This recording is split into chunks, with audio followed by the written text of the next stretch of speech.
Hello everyone, मेरा नाम है ज़ियाउद्दीन और मैं आज बहुत ही इम्पोर्टेंट टॉपिक कवर करने वाला हूँ which is thyroid. Thyroid is a metabolic disorder and metabolic disorder को समझने के लिए आपको सबसे पहले समझना पड़ेगा कि व्हाट इज़ मेटाबॉलिज्म या मेटाबॉलिक। हमारे बॉडी में एक मैकेनिज़्म होता है कि जब भी हम लोग कोई फूड कंज्यूम करते हैं तो वो एनर्जी में कन्वर्ट होता है और फिर एनर्जी वो डिफरेंट डिफरेंट एक्टिविटी या फिर आप रेस्ट कर रहे हो तो वो वहाँ पे यूज़ होता है, वो वहाँ पे बर्न होता है। कभी किन्हीं कारणों से ये चीज़ जो होता है, ये मैकेनिज़्म जो होता है वो इफ़ेक्ट होना शुरू हो जाता है आपके लाइफस्टाइल की वजह से या फिर बॉडी में हार्मोन इम्बैलेंस होने की वजह से। ये जो मैकेनिज़्म है ये डिस्टर्ब होना चालू हो जाता है और आपका जो मेटाबॉलिज्म है जो कैलोरी एक्सपेंडिचर करने की जो एबिलिटी है वो डिस्टर्ब होना चालू हो जाता है। मेनली थायराइड में ये सबसे कॉमन प्रॉब्लम है। थायराइड में यही चीज़ इफ़ेक्ट होता है, आपका हार्मोन इम्बैलेंस होता है और फिर ये मेटाबॉलिज्म को इफ़ेक्ट करना शुरू कर देता है। सबसे पहले हम लोग थायराइड का पैथोफिजियोलॉजी जानेंगे कि ये होता क्या है एंड कैसे काम करता है। थायराइड एक ग्लैंड है जो हमारे नेक के बेस के पास सिचुएटेड है एंड वो एक बटरफ्लाई शेप में प्रेजेंट रहता है वहाँ पे। थायराइड ग्लैंड का काम क्या होता है कि हमारे बॉडी में T3 एंड T4 हार्मोन को सिक्रीट करना एक सर्टेन रेंज में। अभी ये थायराइड ग्लैंड जो है हमारा, ये अकेला काम मतलब ये खुद ब खुद T3 T4 रिलीज़ नहीं करता, उसको कहीं से स्टिमुलेशन मिलता है कि आपको T3 T4 इतने रेंज में स्टिमुलेट करना है एंड वो जो स्टिमुलेशन है वो जो देता है वो हमारा ब्रेन में जो पिट्यूटरी ग्लैंड होता है वो स्टिमुलेट करता है। वो कैसे स्टिमुलेट करता है? हमारा पिट्यूटरी ग्लैंड जो होता है वो TSH हार्मोन रिलीज़ करता है। TSH का फुल फॉर्म होता है थायराइड स्टिमुलेटिंग हार्मोन। वो वहाँ से रिलीज़ करता है पिट्यूटरी ग्लैंड TSH को। TSH ब्लड के थ्रू जाता है हमारे थायराइड ग्लैंड के पास और वो फिर T3 T4 को रिलीज़ करने के लिए सिग्नल देता है।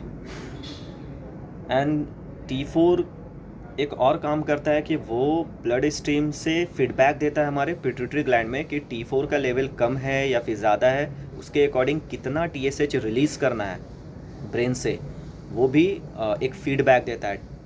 T4 फीडबैक देता है हमारे पिट्यूटरी ग्लैंड को कि T4 कम है या ज़्यादा है, किस रेंज में आपको TSH रिलीज़ करना है। आई होप ये चीज़ आप बहुत ध्यान से सुन रहे होंगे क्योंकि ये थोड़ा कॉम्प्लिकेटेड है समझना, ये पूरा लूप मैकेनिज़्म। एक बार फिर से मैं रिपीट कर रहा हूँ। Thyroid gland T3 T4 release करता है। T4 जो होता है वो फीडबैक देता है कि मेरा जो रेंज है वो नॉर्मल रेंज से कम है या नॉर्मल रेंज से ज़्यादा है हमारे पिट्यूटरी ग्लैंड को। फिर पिट्यूटरी ग्लैंड जो होता है ब्रेन में का, वो TSH रिलीज़ करता है उसके अकॉर्डिंग कि ताकि हार्मोन जो है वो T3 T4 उसको बैलेंस में करके रखे। ये उसका पैथोफिजियोलॉजी है। अभी होता क्या है कि हमारे बॉडी में जब भी T3 T4 मैक्सिमम अमाउंट में एक नॉर्मल रेंज से ज़्यादा रिलीज़ होना चालू होने लगता है किसी भी रीज़न से, ज़्यादातर रीज़न होता है जेनेटिक्स। T4 फीडबैक देता है हमारे पिट्यूटरी ग्लैंड को कि बहुत ज़्यादा रेंज, नॉर्मल रेंज से ज़्यादा रिलीज़ हो रहा है, T4 है ब्लड स्ट्रीम में। तो पिट्यूटरी ग्लैंड क्या करता है, TSH कम रिलीज़ करना चालू करता है उसको बैलेंस करने के लिए, जिसको हम लोग हाइपरथायराइड या फिर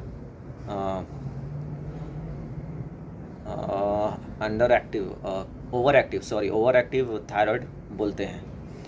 ओवर एक्टिव थायराइड या फिर हाइपरथायराइड में क्या होता है कि आपका TSH लेवल कम हो जाता है और T3 T4 आपका लेवल बढ़ा रहता है।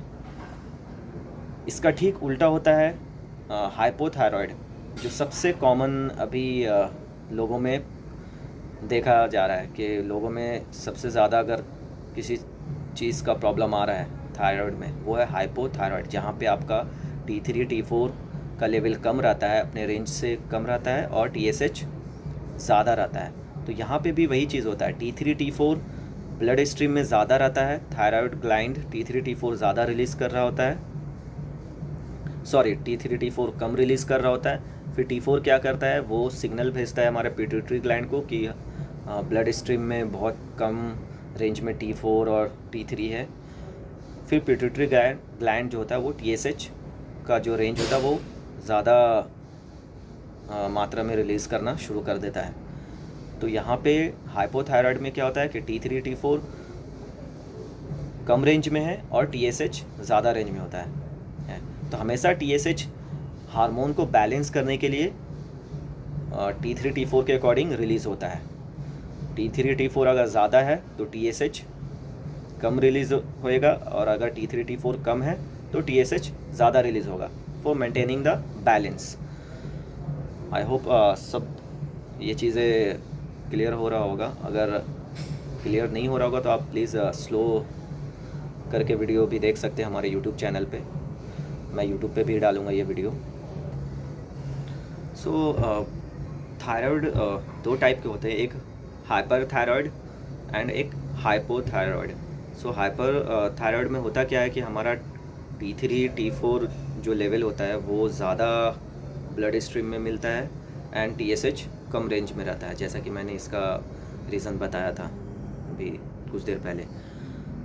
इसमें प्रॉब्लम क्या आता है कि आप का जो मेटाबॉलिज्म होता है वो बहुत फास्ट हो जाता है। आप ज़्यादा कैलोरी बर्न करना चालू करने लगते हो, एक सर्टेन जो रेंज होता है हमारा कैलोरी बर्न करने का, उससे भी ज़्यादा। तो आपका वेट लॉस होना चालू हो जाता है, बहुत डायरेक्टिकली आप वेट लूज़ करना चालू होने लगता है, एंड आप बहुत नर्वसनेस फील करने लगते हो। आपका जो स्लीप है वो डिस्टर्ब होना होने लगता है, एंड हार्ट बीट भी बढ़ जाता है यहाँ पे। तो ये सारे कॉम्प्लिकेशन हैं हाइपर थायराइड में। एंड हाइपोथायराइड में ठीक इसका अपोजिट है कि आपका वेट गेन चालू होने लगता है, बिकॉज आपका जो मेटाबॉलिज्म है वो बहुत स्लो हो जाता है। आपका कैलोरी जो एक्सपेंडिचर करने की कैपेसिटी है बॉडी की, वो नीचे आ जाता है। तो आप वेट गेन होना शुरू हो जाता है, एंड आप बहुत टायर्ड फील करने लगते हो, फटीग फील करने लगते हो, फेस पफी होने लगता है, एंड आपके जो बोन डेंसिटी है वो भी कम होना शुरू हो जाता है। ये बोन डेंसिटी दोनों सिचुएशन में होता है, हाइपोथायराइड में भी एंड हाइपरथायराइड में भी। सो ये सारी कॉम्प्लिकेशन है। एक चीज़ का ध्यान रखेंगे, जब भी आप रिपोर्ट देखेंगे एक थायराइड पेशेंट का, तो उसमें आप देखेंगे कि कभी कभी आता है कि आपका जो T3 T4 का जो रेंज है वो नॉर्मल रहता है या फिर ज़्यादा रहता है, या फिर तो आपका TSH जो रहेगा वो कम रहेगा। मीन्स के आपका T3 T4 भले ही नॉर्मल रहेगा लेकिन आपका TSH हाई बताएगा वहाँ पे। तो आप हमेशा ध्यान रखेंगे कि उसमें जो TSH का लेवल है वो क्या है, उस पर आप फोकस करेंगे, क्योंकि ऐसा भी रिपोर्ट में देखा गया कि T3 T4 उतना इंक्रीज़ नहीं है या फिर उतना डिक्रीज़ नहीं है, फिर भी TSH हाई है या फिर लो है। तो हमेशा उसमें सबसे जो इम्पोर्टेंट पार्ट होता है वो TSH। अगर TSH हाई है इट मीन्स आपको हाइपोथायराइड है, आपका T3 T4 लेवल नॉर्मल रहने के बावजूद भी। एंड अगर TSH लेवल लो है इट मीन्स आपको हाइपर थायराइड है, भले ही आपका T3 T4 नॉर्मल रेंज में है या फिर थोड़ा बहुत डिक्रीज़ है, कम हो। सो इसका कोई स्पेसिफिक एज नहीं है ये डिसऑर्डर का, मेटाबॉलिक डिसऑर्डर का, ये डिजीज़ का कोई स्पेसिफिक एज नहीं है। कभी भी किसी भी एज ग्रुप में ये देखा गया है। हमारे क्लोज़ रिलेटिव्स में भी मैं देखा हूँ कि एक चाइल्ड है जिसको 4 साल के एज से ही हाइपोथायराइड हुआ है। हमेशा उनका TSH लेवल हाई रहता है। सो जिनको ये चीज़ प्रॉब्लम है, मैं हमेशा उनको बोलूँगा कि वो एक ही लैब से जांच ना कराएं। वो ट्राई करें कि अगर उनका पहली बार रिपोर्ट में TSH लेवल हाई या लो आया है तो एक दो बार किसी और लैब रिपोर्ट से टेस्ट करा लें कि ताकि कंफर्म हो जाए अच्छे से कि ये प्रॉब्लम है। क्योंकि कभी कभी क्या होता है कि लैब में भी एरर आ जाते हैं। अगर इसका रीज़न पूछेंगे इस डिज़ीज़ के होने का, तो मेनली इसमें जेनेटिक्स का रिस्पॉन्सिबल होता है।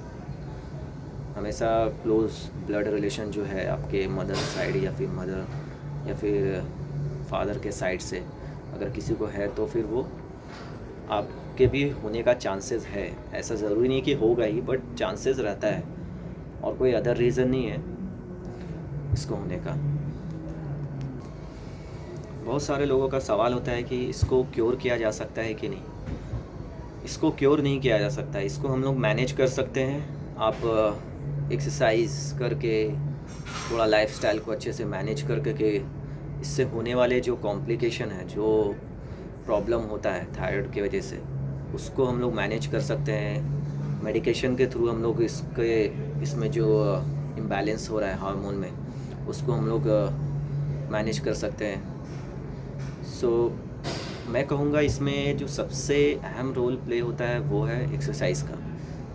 क्योंकि आप अगर देखेंगे जो भी मैंने सिम्टम्स बताया है थायराइड में, आपका बोन डेंसिटी कम होता है, वहाँ पे भी एक्सरसाइज क्या करता है, बोन डेंसिटी को इम्प्रूव करता है। आपके स्लीप को डिस्टर्ब करता है। तो आप जब भी ट्रेनिंग करते हो, वेट ट्रेनिंग करते हो, तो आपका जो कॉर्टिसोल लेवल होता है वो कम होता है।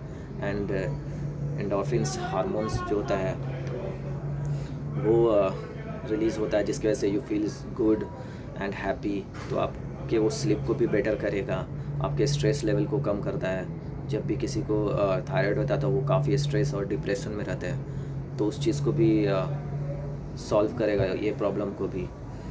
एंड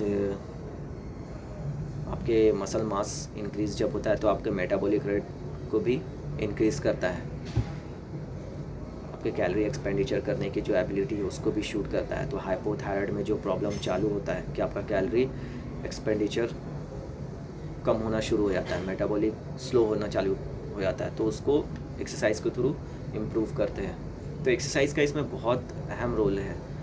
आप ऑब्वियसली अगर थायराइड पेशेंट है तो आप ज़रूर जिम जाइए, जो भी एक्टिविटी आपको पसंद है, कार्डियो एक्टिविटी, स्ट्रेंथ ट्रेनिंग, उसको अपने लाइफ में ऐड करिए।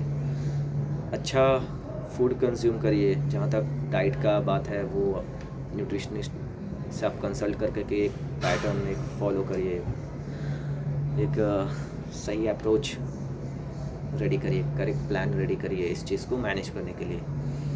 आई होप ये वीडियो आप लोगों को कुछ हद तक समझ में आया होगा, क्योंकि थोड़ा सा ये कॉम्प्लिकेटेड है।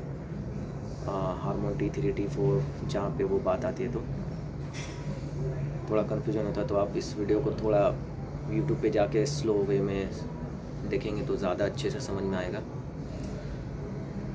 And that's it.